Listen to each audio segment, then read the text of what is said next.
Okay, so today we're going to look at what's called expanding. Tomorrow we're going to look at condensing. They're basically the same thing, just opposites. These are just expressions. These are just log expressions that have variables in them as well as values. Okay, these cannot be evaluated because we don't know what the variables are. So all that we're going to be doing is we're going to be using the properties of logs to expand these. Okay, so essentially all of these are a single log.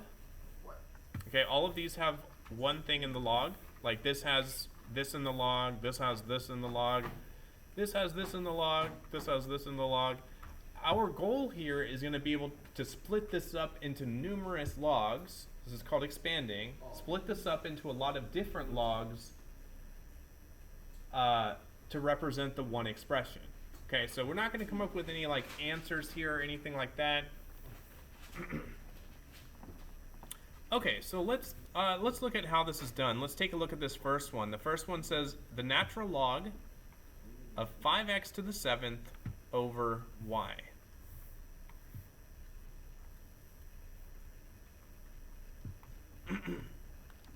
Okay, so the idea here is we are going to go through all of the properties and see if we can use any of them on this problem.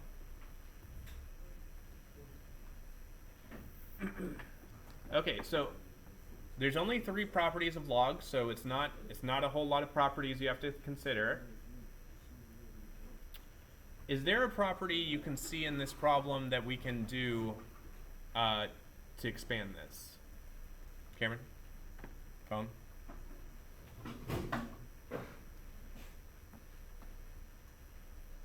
Is there a clear property you can see in this problem here? Quotient. There's a quotient property. Yeah.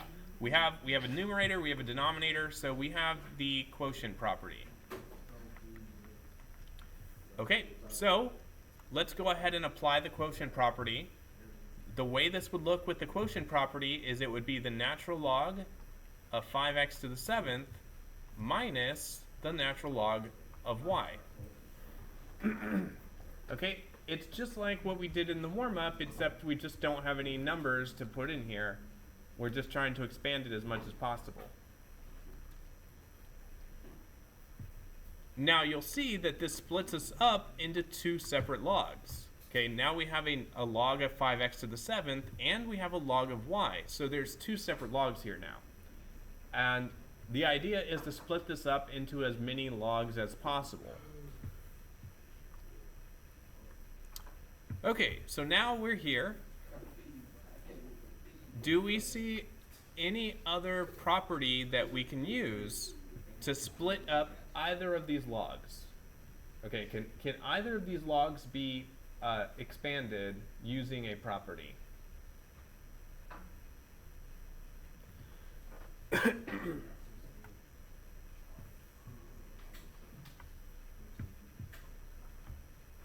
Can either of these logs be expanded using a property?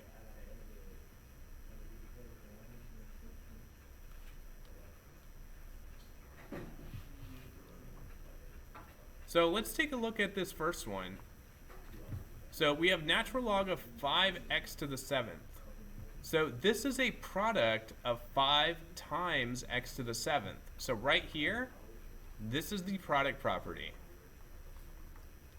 Because we have a product of 5 and x to the 7th. So we can expand this using the product property. Okay, so if we expand this using the product property, we would have natural log of 5 plus natural log of x to the 7th, and then we would still have this minus natural log of y.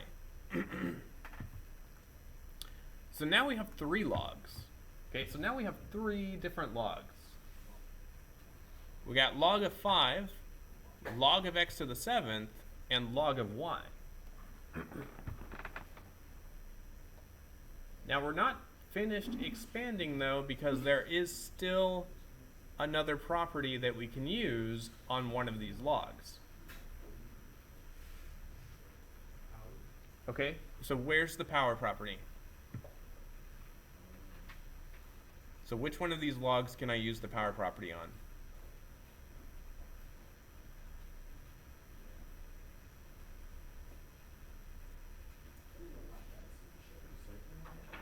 Okay, correct. The second one, x to the 7th. This is a power right here, so we can use the power property on this one because it has a power of 7. So I can expand that using the power property. Okay, so the first one stays the same, natural log of 5. The second one gets expanded with the power property.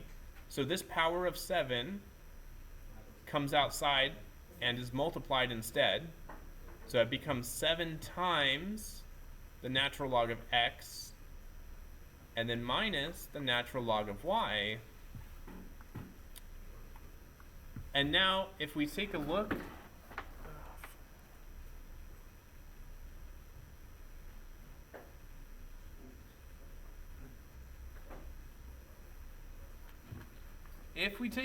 at each of these, natural log of 5, that one's good because 5 is not a quotient, a power, or a product.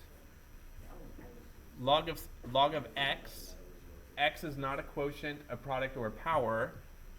Log of y, same thing, not a quotient, a product, or a power. So this would be the fully expanded form here. So this is considered expanded. This is the expanded form of what we started with. So what we started with expands to this.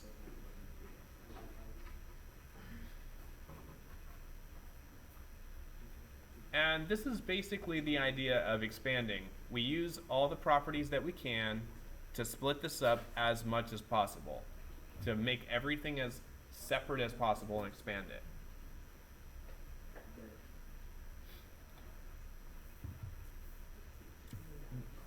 Generally, the order in which you should do these properties. So the general order in which you should do these properties, you should do the quotient property first. Quotient property is the easiest one to do first. After you do the quotient property, you should probably look for the product property. After you've taken care of the product property, then finally you'll use the power property. Okay, this is just what I've discovered to be the easiest way to do this, is to make sure that you do them in this order. So all the problems that I do, I'm going to make sure that I'm doing them in this order. Quotient first, product, and then power.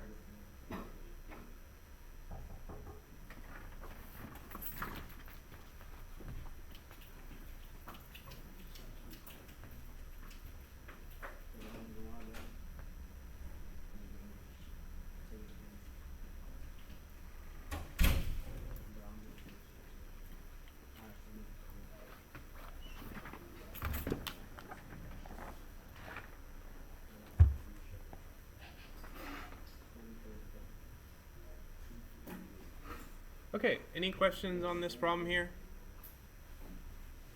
Okay, let's take a look at another one.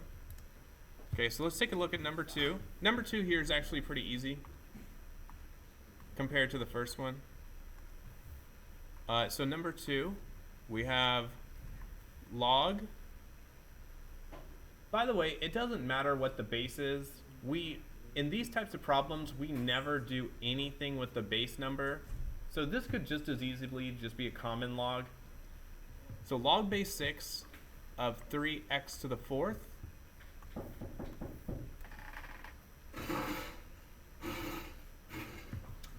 Thanks, Remy.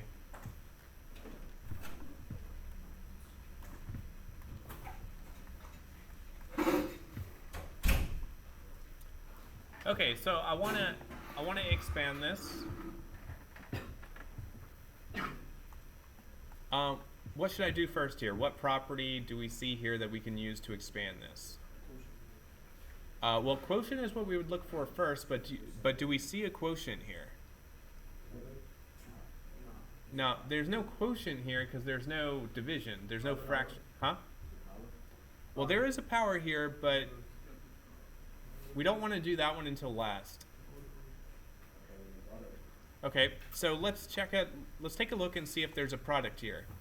So if we look inside the log, we do indeed see a product. There's a product between 3 and x to the 4th. So 3 times x to the 4th is a product. So we can use the product property to split that up.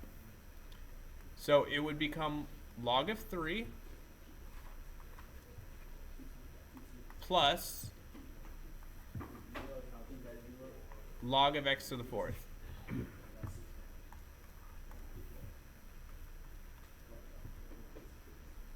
Okay, so now I have 2 logs. Okay, got 2 logs now. Log of 3 and log of x to the 4th.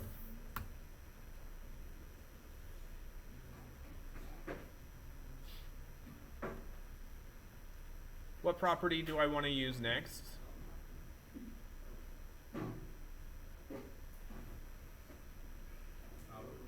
Okay, where should I use the power property?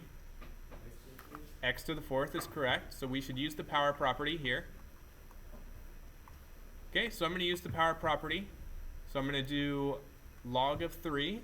This one there's nothing to do. Okay, 3 is not a power, it's not a quotient, it's not a product, so there's nothing to do here. But for this one, there is a power. There's a power of 4. So I'm going to bring the power outside as multiplication to rewrite it. So it's going to be 4 times log of x. Okay, the basic idea is that the power simply becomes the multiplication. Okay, the power comes out to multiplication.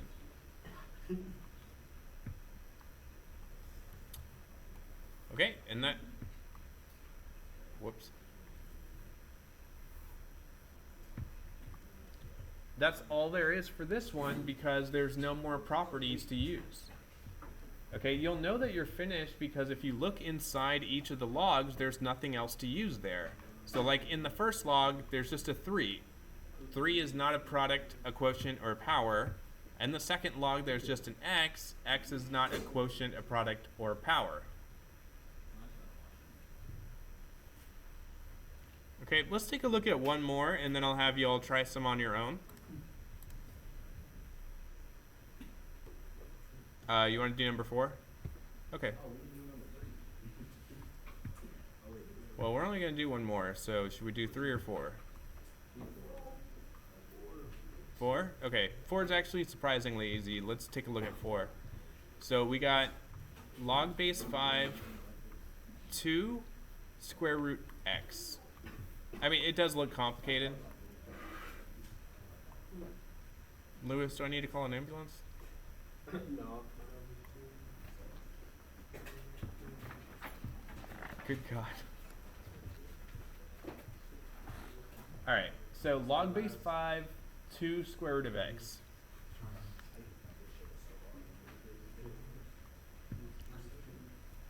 Okay, now, first of all, since we're using powers and stuff, let's not write this as the square root of x. Let's write this in the correct way without a radical. Let's write it with an exponent. Okay, so this isn't actually a property I'm using here. I'm just rewriting it because I don't want a square root here. I want an exponent here. So what is the proper exponent to use for a square root? No, that would be a square. So 2 would be the exponent for a square. What's the exponent that is equivalent to a square root? 1/2. Good, 1/2. So I'm gonna do x to the 1/2, and that's the same thing as the square root of x.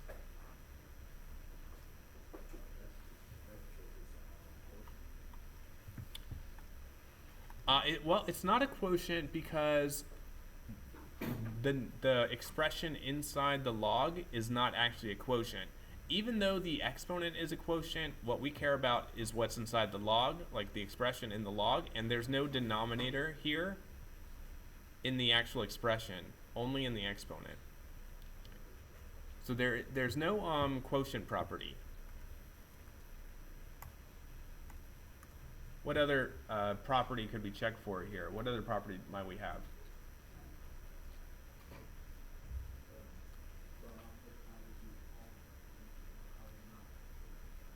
What other property do we have? There is a power property here. There is a 1/2 power here, so we are going to have to deal with that. There is no quotient. There is a product power here, and we should definitely do product before power. So if you look closely, there's a product here between 2 and x to the 1/2. 2 times x to the 1/2 power. Okay, so I'm going to rewrite this using the product power property. Log base 5 of 2 plus log base 5 of x to the 1/2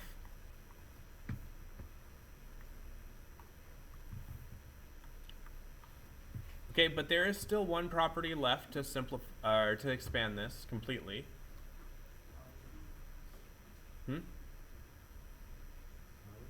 Okay, power, where's the power? Correct. X to the 1/2, there's a power here, so we can use the power property to expand this. So this can stay the same, log base 5 of 2, but I'll use the power property here, and so the power is 1/2, so I'll bring out the power of 1/2 as multiplication, so it'll become 1/2 times log base 5 of x. And then this would be complete. This would be fully expanded.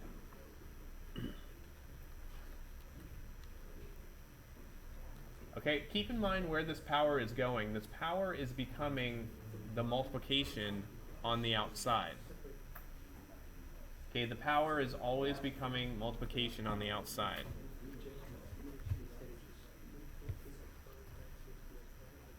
There any questions on this one? Ashley, do you have any questions? No. Okay, so let's go ahead and try the ones on the next page here. So there's 4 of them here. Go ahead and try to do as many as you can. If you can get through all 4 of them, that's great. If not, just do your best.